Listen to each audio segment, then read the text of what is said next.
Ilang presinto na sa bansa ang gumagamit ng electronic blotter o e-blotter.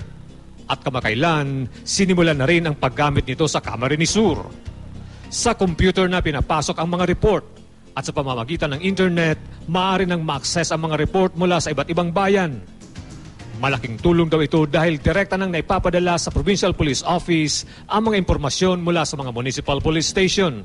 Nagkaroon po tayo ng 2 araw na pa-seminar tungkol po dito, yung mga lecturer po galing pa Kamkrami, kung saan po lahat ng police station sa buong Camarines Sur nag-attend po nito.